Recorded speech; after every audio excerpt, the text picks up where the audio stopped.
안녕하십니까? 하나운 문학관 TV를 진행하는 손흥섭 시인입니다. 시청자와 문인 여러분, 오늘도 함께해 주셔서 감사합니다. 여러분, 제가 제공하는 방송을 보시고 조금이라도 도움이 되셨으면 좋겠습니다. 도움이 되셨다면 주변의 지인에게도 추천해 주시기 바랍니다.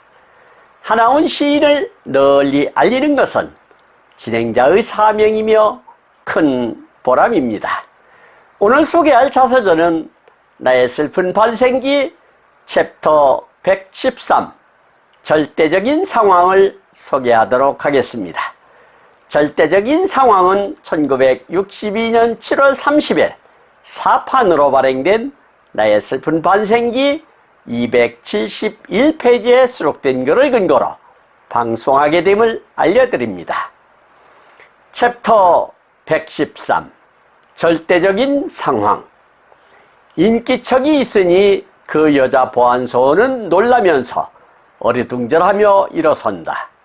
나를 호송한 남자 보안소원과 서로 동무하며 아는 척들 하고 악수를 한다. 그네들은 서로 담배를 꺼내 피워 문다. 나는 담배가 피우고 싶어서 담배를 얻으니 그 여자 보안소원은 친절하게도 불까지 붙여서 준다. 그 여자 보안소원에게 나는 하루 종일 먹지 못하고 이리저리 끌려다녀 굶주림과 피로에 죽을 것만 같다는 것을 말한다. 그 여자 보안소원은 잠깐 기다려보라고 하고 밖으로 나가버렸다.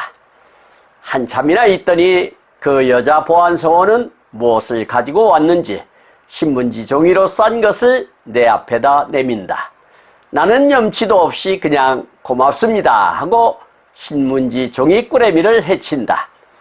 그 여자 보안소원은 내가 떡을 먹는 동안 물도 가져오고 한다. 내가 떡을 다 먹고 그 여자 보안소원에게 떡값이 얼마냐고 물으니 그는 떡값을 그냥 두라고 사양하며 오히려 담배까지 한 대 준다. 그 여자 보안소원은 내가 무엇 때문에 잡혔는지도 알고 있다는 것을 말한다. 그러나 지시 명령에 하는 수 없으니 자기에게 소지품을 맡기고 유치장으로 가자는 것을 변명같이 말한다. 나는 그 여자 보안소원의 말대로 순응하고 그의 뒤를 따라 유치장으로 들어갔다. 유치장 안은 말로서는 형용할 수 없는 추악한 냄새와 사람들의 땀 냄새가 물컥물컥 신경마저 썩히는 것 같다. 날이 새었는지 유치장 안에도 힘을건 아침밥이 들어온다. 잡힌 사람들이 하나둘씩 일어난다. 그들은 나를 신객이라 뚫어지게 바라본다. 그리고 문둥이가 들어왔다고 야단법석이다. 갇힌 사람들은 나를 딴 곳에다 가두어 달라고 유치장을 지키고 있는 보안소원에게 항의한다. 보안소원은 밖으로 나가더니 한참이나 있다가 돌아와서 나를 유치장 복도에 나오라고 한다. 그는 동무는 복도에 있어 한다. 문둥이는 이런 유치장 속에서도 차별 대우를 받아야 하는 뼈저리는 서러운 심정에 천지신명을 원망하여 본다. 문둥이란 것을 왜 세상에 내밀고 이다지도 모욕과 차별을 받게끔 하는가? 하루 종일 유치장 복도 한 구석지에 자리를 잡고 도대체 나의 죄가 무엇인지 이렇게 갇혀져야 하는가 자문하여 본다. 저녁 때였다. 나를 부른다. 정복에 가니 뜻밖에도 함경남도 보안부 정복과에 있는 조시훈 형사가 나타나고 있다. 아우와 나를 붙잡은 그를 보기만 하여도 저주감이 치민다.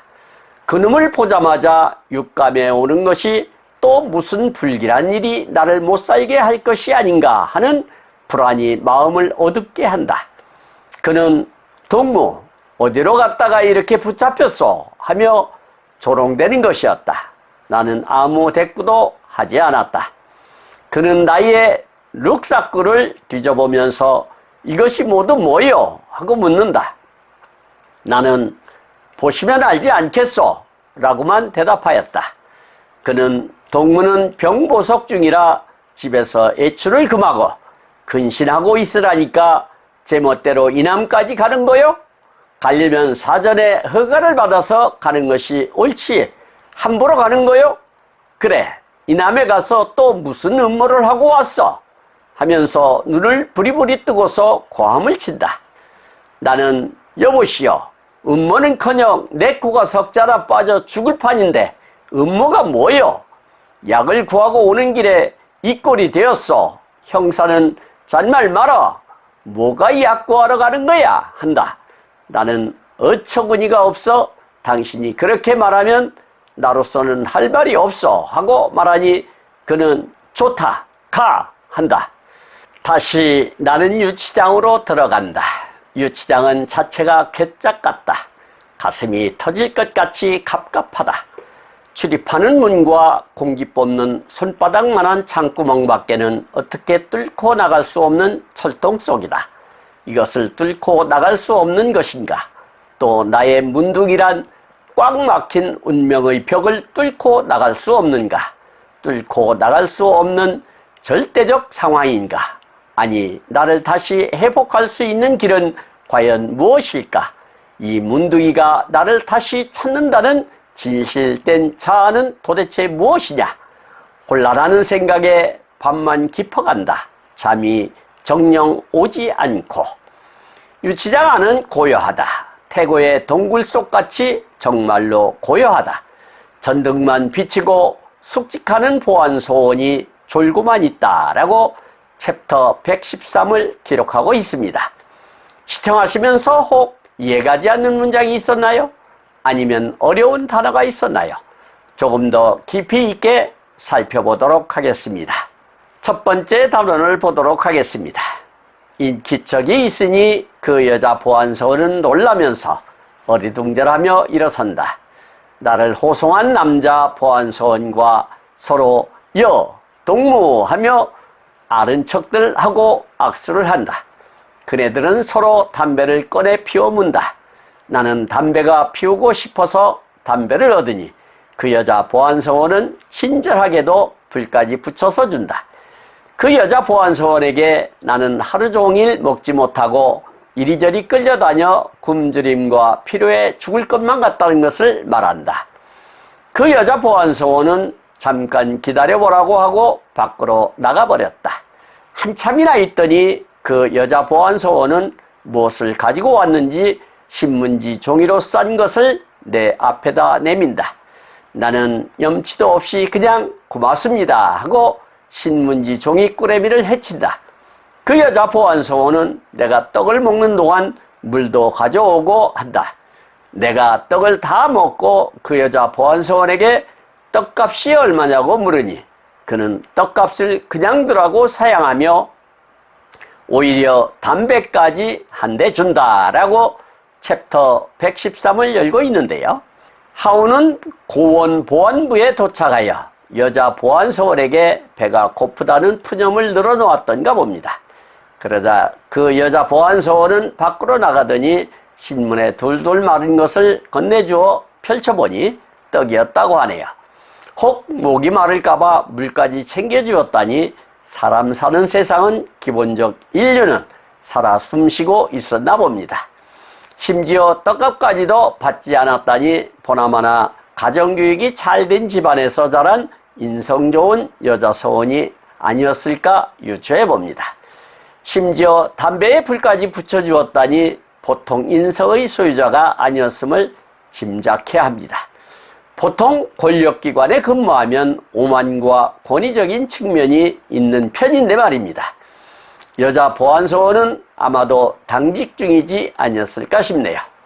여기서 인기척이라고 하는 것은 사람이 있음을 짐작할 수 있게 하는 어떤 소리나 기색을 뜻한다 할 수 있겠고요.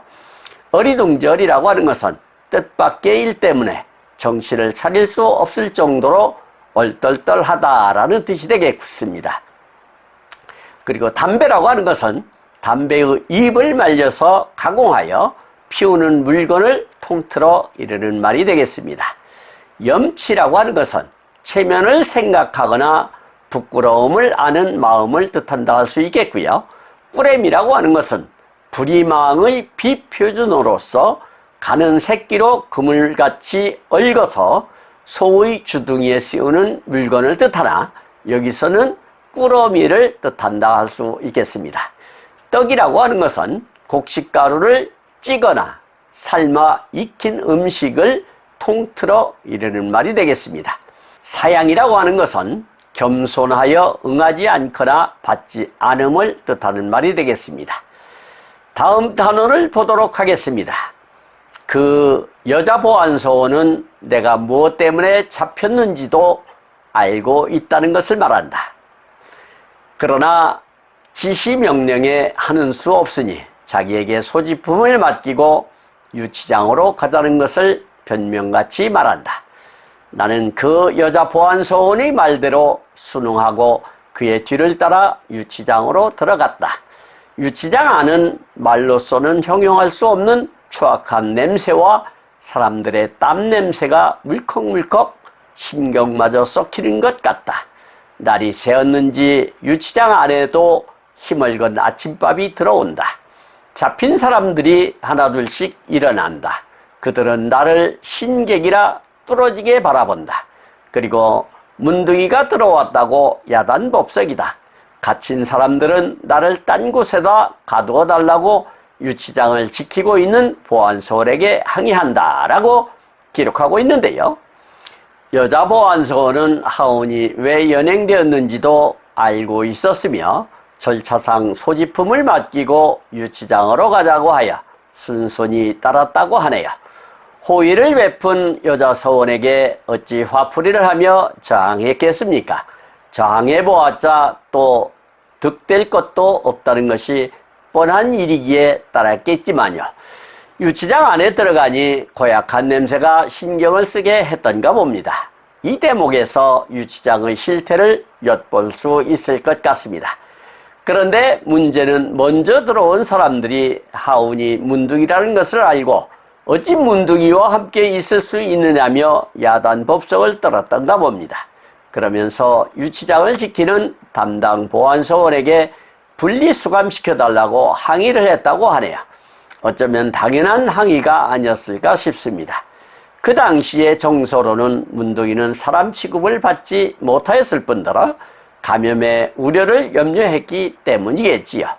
여기서 유치장이라고 하는 것은 범죄 혐의는 받고 있으나 아직 기소되지 않은 자나 가벼운 범죄를 저지른 자를 일정 시간 동안 가두어 두는 곳을 뜻한다 할 수 있겠습니다. 변명이라고 하는 것은 어떤 잘못이나 실수에 대하여 이런저런 구실을 대며 까닭을 말함을 이룬다 할 수 있겠습니다. 순응이라고 하는 것은 상황의 변화나 주위 환경에 잘 맞추어 부드럽게 대응함을 말하는 것이 되겠고요. 형용이라고 하는 것은 무엇을 말이나 글 또는 몸짓 등으로 나타냄을 뜻하는 말이 되겠습니다. 추악이라고 하는 것은 더럽고 악함을 뜻하는 말이 되겠고요. 희멀건이라고 하는 것은 희멀거타의 비표준어로 빛깔이 몹시 희고 멀거타라는 뜻이 되겠습니다. 신객이라고 하는 것은 새로운 손님이라는 뜻으로 여기서는 늦게 입감한 수감자를 뜻한다 할 수 있겠습니다. 야단법석이라고 하는 것은 여러 사람이 몹시 떠들썩하고 소란스럽게 법석을 떠는 상태를 이루는 말이 되겠고요. 항의라고 하는 것은 어떤 일에 대하여 그 부당함을 따지고 반대 의견을 밝힘을 뜻한다 할 수 있겠습니다. 다음 단원을 보도록 하겠습니다. 보안소원은 밖으로 나가더니 한참이나 있다가 돌아와서 나를 유치장 복도에 나오라고 한다. 그는 동무는 복도에 있어 한다. 문둥이는 이런 유치장 속에서도 차별 대우를 받아야 하는 뼈저리는 서러운 심정에 천지신명을 원망하여 본다. 문둥이란 것을 왜 세상에 내밀고 이다지도 모욕과 차별을 받게끔 하는가? 하루 종일 유치장 복도 한 구석지에 자리를 잡고 도대체 나의 죄가 무엇인지 이렇게 갇혀져야 하는가 자문하여 본다. 저녁 때였다. 나를 부른다. 정복에 가니 뜻밖에도 함경남도 보안부 정복과에 있는 조시훈 형사가 나타나고 있다. 아우와 나를 붙잡은 그를 보기만 하여도 저주감이 치민다. 그놈을 보자마자 육감에 오는 것이 또 무슨 불길한 일이 나를 못살게 할 것이 아닌가 하는 불안이 마음에 어둡게 한다. 그는 동무 어디로 갔다가 이렇게 붙잡혔소 하며 조롱되는 것이었다. 나는 아무 대꾸도 하지 않았다 라고 기술하고 있는데요. 기존 수감자들의 항의가 받아들여져 하우는 복도에서 대기하는 것으로 일단락이 되었고, 복도에서 하루 종일 대기하면서 왜라는 화두를 곰씹어가며 신세 한탄을 하던가 봅니다. 저녁 무렵에 정복회로 호출받아 가니 함경남도 보안부 정복과에서 보았던 조시훈 형사가 나타났는데 불안감이 점점 심상치 않다는 것을 직감했던가 봅니다. 아우가 김일성 타도를 계획하다가 발각되어 연행되었던 당사자였기 때문이지요. 조시훈 형사는 비꼬는 투로 어디 갔다가 이렇게 붙잡혔느냐고 조롱을 하였으나 아무런 대꾸도 하지 못했다고 하네요. 그럴 수밖에는요. 하운도 전말을 다 알고 있고 앞으로 어떻게 사건이 전개될 것이 뻔하기 때문이지요. 여기서 차별 대우라고 하는 것은 차등을 두어 대함을 뜻하는 말이 되겠고요. 천지신명이라고 하는 것은 하늘과 땅의 조화를 주재하는 온갖 신령을 뜻한다 할 수 있겠습니다. 원망이라고 하는 것은 못마땅하게 여겨 탓하거나 불평을 품고 미워함을 이르는 말이 되겠습니다. 모욕이라고 하는 것은 업신여겨 욕되게 함을 뜻하는 말이 되겠고요. 자문이라고 하는 것은 어떤 일을 효율적이고 바르게 처리하기 위해 그 분야의 전문적인 지식을 가진 사람이나 기관의 의견을 묻는 것을 말한다 할 수 있겠습니다. 저주감이라고 하는 것은 몹시 미워하는 상대에게 재앙이나 불행한 일이 일어나도록 빌며 바라는 감정을 뜻한다 할 수 있겠습니다. 육감이라고 하는 것은 육체가 느끼는 감각을 뜻한다 할 수 있겠고요. 불길한 했는데 운수 따위가 좋지 않거나 예사롭지 않다라는 뜻이 되겠습니다. 조롱이라고 하는 것은 남을 비웃거나 얕보고 놀림을 뜻하는 말이 되겠습니다. 다음 단원을 보도록 하겠습니다. 그는 나의 룩사꾸를 뒤져보면서 이것이 모두 뭐요? 하고 묻는다. 나는 보시면 알지 않겠소? 라고만 대답하였다.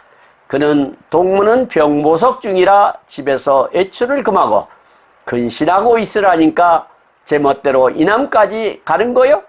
가려면 사전에 허가를 받아서 가는 것이 옳지 함부로 가는 거요? 그래, 이남에 가서 또 무슨 음모를 하고 왔어? 하면서 눈을 부리부리 뜨고서 고함을 친다. 나는 여보시오, 음모는커녕 내 코가 석자나 빠져 죽을 판인데 음모가 뭐요? 약을 구하고 오는 길에 이 꼴이 되었어. 형사는 잘말 말어. 뭐가 약 구하러 가는 거야? 한다. 나는 어처구니가 없어 당신이 그렇게 말하면 나로서는 할 말이 없어 하고 말하니 그는 좋다, 가 한다 라고 서술하고 있는데요. 조시훈 형사가 하온의 진보따리를 살펴보고 나서 병보석 중에 신고도 하라고 왜 남한에 다녀왔느냐며 질책하면서 그 속내에서 풍기는 것은 함흥에서 아우와 함께 연행되었던 것에 결부시켜 한센병약을 구하러 간 것은 핑계일 뿐 김일성 타도를 목적으로 남한의 인사들과 역적노를 꾸미고 온 것이 아니냐고 의심하고 있는 것이지요.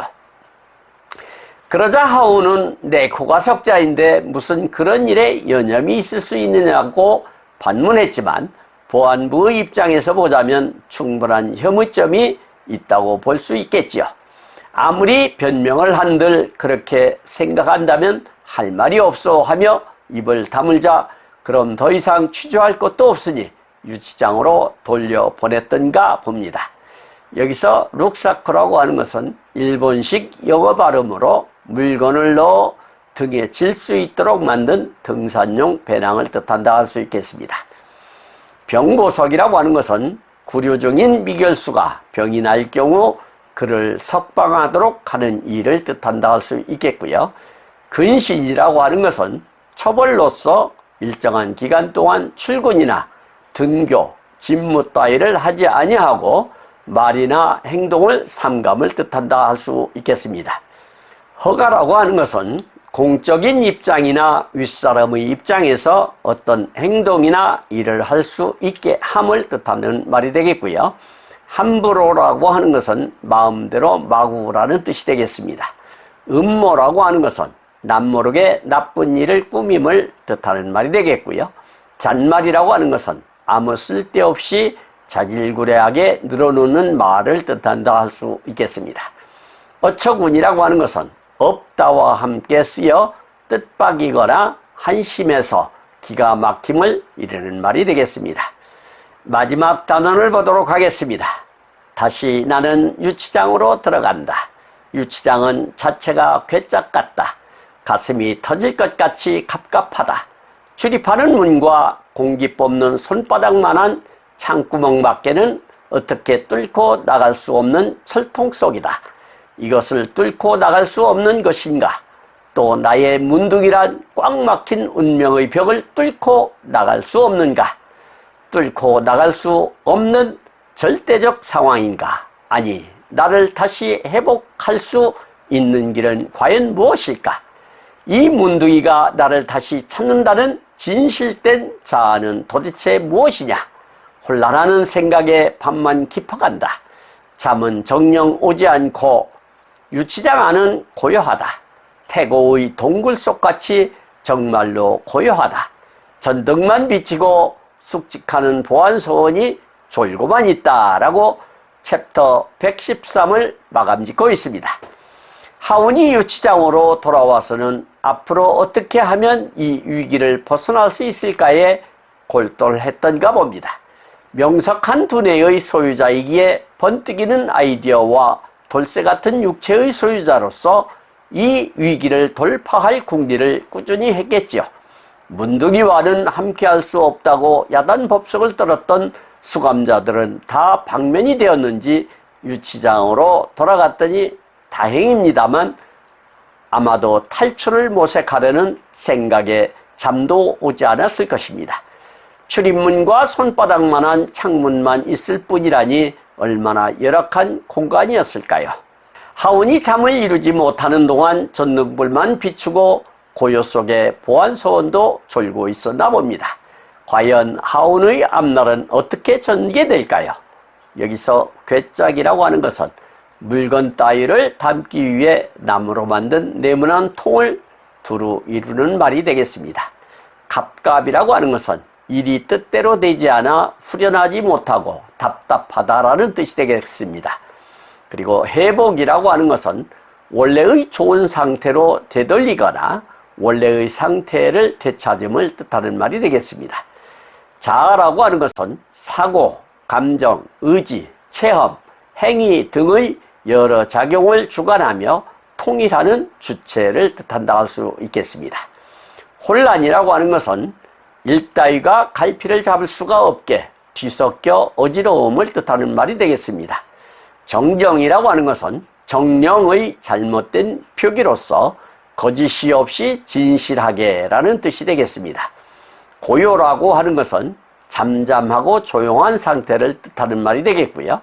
태고라고 하는 것은 아주 오랜 옛날을 뜻하는 말이 되겠습니다.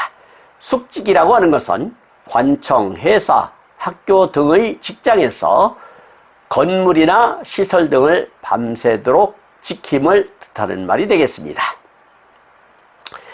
지금까지 함께 하신 시청자와 문인 여러분 감사합니다. 제가 하나원 문학관 TV를 방송하는 이유는 고난과 역경을 딛고 문학의 꽃을 피우신 하나원 시인을 널리 알리기 위해서입니다. 여러분의 주변이나 하나원 시인에 관심 있으신 분께서는 인터넷 포털 다음의 카페에서 하나원 문학관을 검색하여 가입하시면 그 하나원 시인에 대한 다양한 자료를 접할 수 있으며 많은 시인과 문학활동을 함께 할 수 있습니다. 그리고 유튜브에서 하나원 문학관 TV를 검색하시면 하나훈 시인의 진면목을 발견하실 수 있습니다. 다음 제306화는 하나훈 시인의 자서전 나의 슬픈 반생기 챕터 114 술과 쇠고랑을 소개하도록 하겠습니다. 그리고 광고 말씀드리겠습니다. 하나훈 문학관에서는 화면의 사진과 같이 문인의 등용문인 제호 파랑새라는 문학지를 6월 20일경과 12월 20일경 두 차례 발간하고 있습니다. 존경하는 문인 여러분의 소중한 작품을 적극적으로 모아주셔서 11번째 파랑새가 오는 6월 20일경 푸른 하늘을 홀홀 날아 문인 여러분의 보금자리에 둥지를 틀 것으로 보입니다. 참여해 주신 문인 여러분께 하나훈 시인을 대신하여 감사의 말씀을 올립니다. 더욱더 알찬 내용으로 찾아뵙겠습니다. 감사합니다. 진행의 손흥섭이었습니다.